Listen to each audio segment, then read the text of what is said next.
Hi everyone, welcome to My English. Today we are going to cover an important essay type which is opinion based essay in writing task 2. So in this lesson we will be covering how to analyze an opinion based essay. What do we do? What is a call to action? What are the keywords that we have to cover? All that we are going to look at. Then what should be the structure of writing an opinion based essay? I'll also provide you with some tips so that you can improve your band score, and we'll also discuss a solved example. So first of all, how do you identify, how do you understand what is the essay type? Well, there are many students who fail to do this type of question because they do not have a clear opinion and they do not use an appropriate structure. But first of all, the typical question words that you can get to identify which question type it is, what is your opinion? So it is pretty direct. Do you agree or disagree?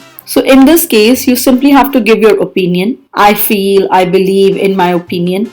Then do you agree with something or do you disagree with something? Then the next one is a bit tricky, is to what extent do you agree or disagree? So if the extent of agreement and disagreement is asked, then you'll have to kind of tell that I agree fully, I agree completely, or I disagree completely, or I partially agree. So the extent of agreement and disagreement is important when it is the extent question. If it is direct opinion or agree disagree question, then you'll straight away come to whether you agree with something or you don't agree with something, right? The problem comes with extent of agreement disagreement, right? So please read the question carefully and plan your essay well. You also want to give a clear opinion because in this essay IELTS examiners want you to give a clear opinion. So it's really important for you to make a decision when you read the question, right? You will also need to do this in order to write an effective thesis statement. So thesis statement is nothing but what do you feel about something. Now let's come to the structure of writing opinion based essay. The structure, as you can see, I've divided into 4 paragraphs. The first paragraph talks about the introduction, where the first thing that you do is you paraphrase the question. So the introduction must paraphrase your question. The second thing it should include is your opinion in the thesis statement. Like you can say it is agreed, it is disagreed, this is say agrees or this is say disagrees. And then you provide the outline statement. Outline statement is what are you going to talk about in the given essay. The next thing that you do is you write the supporting paragraph 1 and supporting paragraph 2, which is nothing but the body para 1 and body para 2. So you need to have at least 2 main points to talk about to validate your decision, your opinion. How you write it is, you write the topic sentence, you explain the topic sentence with some supporting ideas, supporting details in 2 or 3 sentences, and in the next 1 or 2 sentences, you can explain the example. So as you see, the pattern is basically the same for both the paragraphs. You just have to explain different points in different paragraphs. And finally, you come to the conclusion wherein you reiterate your opinion and you summarize the main body points also. Now, how you can improve your band score? Firstly, you should plan your ideas well. Pay attention to all the issues that have been discussed, that have been given in the question. Pay attention to collocations. Collocation means is the verb matching with the noun or not. You should use the words correctly, otherwise you will lose marks in grammatical range and accuracy.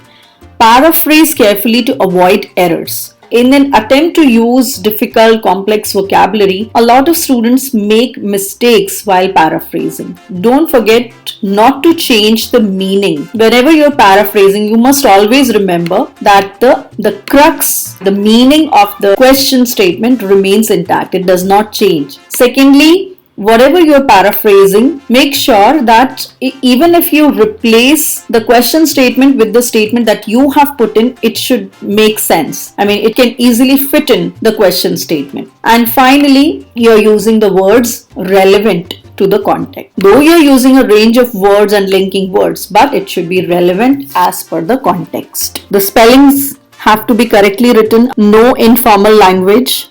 You should avoid making errors and using informal language, because it is a formal piece of writing. So always stick to the formal language, formal tone only. No phrasal verbs are to be used in essay writing. And write at least 270 to 75 words, not just 250 words. At least 4 paragraphs. This will help improve your coherence and cohesion.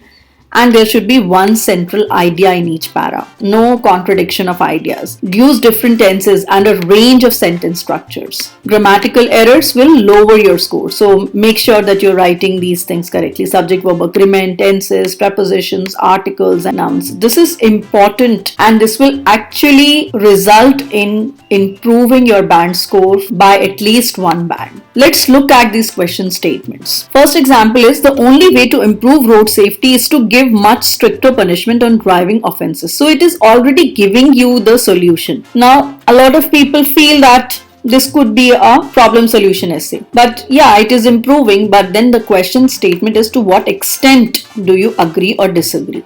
So it is an extent question. Another example is, some people think that universities should provide graduates with the knowledge and skills needed in the workplace. Others think that the true function of a university should be to give access to knowledge for its own sake. In your opinion, what should be the main function of university? So if it is asking for your opinion, it is an opinion-based essay only. Let's come to the plan of the essay. How do you plan your essay? The first thing is, you'll write the introduction, wherein you'll first paraphrase. So I'm going to discuss this first example.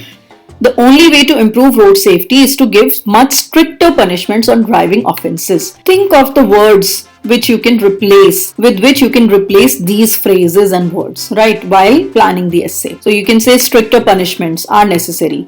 They are not the only way to improve road safety, but there are other effective measures. So you disagree with the given statement, that is, it is not the only way. You're not saying that this is the only way, right? So here you will be talking about there are other ways also. Then you write the outline statement that this essay will discuss so and so problems, or this essay will substantiate my point of view, and that's the introduction. Then you come to para 2, where you talk about the first point. So you can say that strict punishments will be effective. Then you can say motoring offences are crimes, non-custodial sentences can be imposed on people like heavy fines, driving bans, prison sentences. So basically you are offering the alternative punishments that can be given.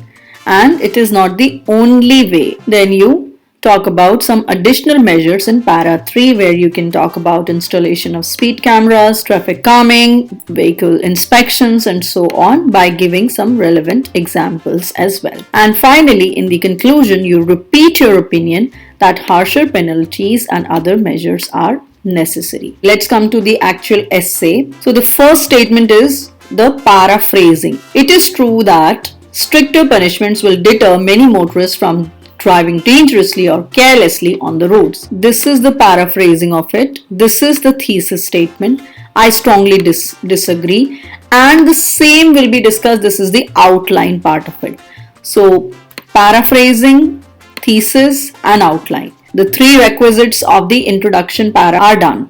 Now come to the second para, which is you're writing the topic sentence, which is stricter punishment will undoubtedly, so that motorists will think twice, right? Then you come to the points, range of non-custodial sentences, and so on. Then you give examples also at the same time, such as heavy fines and so on, as is sometimes imposed in the UK. Again, the way of quoting an example. Then come to the next body paragraph, which is another alternative that you can write here, which is there are other steps which national and local agencies should take to improve road safety. Then you're mentioning them, and these are certain examples, speed cameras, and so on. And finally, you're writing the conclusion. There are some cohesive devices that you can use, like in conclusion. When you are listing down, you can say firstly, secondly, finally. Then you can say it is true that these are discourse markers. However is a connector, and the same is improving coherence. Similarly, because they endanger innocent lives. So what are these? They is the thing that you have previously discussed. So again, bringing upon coherence. So this way you will be able to get a band 8 or 8.5 in your IELTS. Now let's take a look at some important vocabulary. First is to act as a deterrent, which means to act in a way that makes somebody less likely to commit some crime. For example, you can say longer prison sentences would act as a deterrent and would be one useful measure to tackle crime. The full weight of the law means all the strictest punishments available according to the laws of a country. For example, in order to deter crime, deter is to reduce crime, the full weight of the law must be imposed for serious offences. The non-custodial sentence is a sentence which is not served in prison. The example sentence could be there is a wide range of non-custodial sentences which a court may give to different offenders, including fines, community service orders, etc. To serve a prison sentence means to be confined in a prison as a punishment for some crime. You can say they are serving long prison sentences for their part in the murder. To be tough on crime is to punish crime severely. The example is that the crime rate is likely to fall if government takes strong measures to be tough on crime. Okay, so this is the vocabulary related to crime. Now let's take a look at some vocabulary related to transport. Very important, driving while intoxicated. So when they consume too much alcohol and they are committing the crime of driving while they're drunk. For example, you can say driving while intoxicated is a serious crime. To install speed cameras means to put cameras on certain roads to check that cars are obeying the speed limits. For example, local authorities must install speed cameras near all schools and hospitals. Traffic calming. What is traffic calming? It means building raised areas. So usually near schools and hospitals as a way to make sure that cars go more slowly. So traffic calming measures in towns and cities would make the roads safer for cyclists and pedestrians. Now to conduct regular vehicle inspections means to inspect all cars, buses and trucks at regular intervals to check that they are in a good condition and they are safe to drive. So you can say every town and city should have centers which conduct regular vehicle inspections. Some words related to, some vocabulary phrases related to government, high on the agenda. That means something which is among the first things in the list of actions to take, like very important, high priority. For example, the rehabilitation of prisoners must be high on agenda of prisons authorities everywhere. National and local authorities, so the government organization working at a national or a small local level. So maybe you can say that tackling crime is a responsibility of both national and local authorities. To adhere to, very good vocabulary, and it can be used not just in reference with the government, it can be used anywhere, and it simply means to behave according to a particular law or a set of instructions. You can say the governments which fail to adhere their election promises generally become unpopular very quickly. So this is some lexical resource that you can use for this particular essay topic. I hope this has helped you in understanding the opinion-based essay and how to write a model answer using some good structure and some lexical resource. Thank you so much for watching this video, and I will soon come up with the next lesson. Till then, take care and God bless. Bye-bye.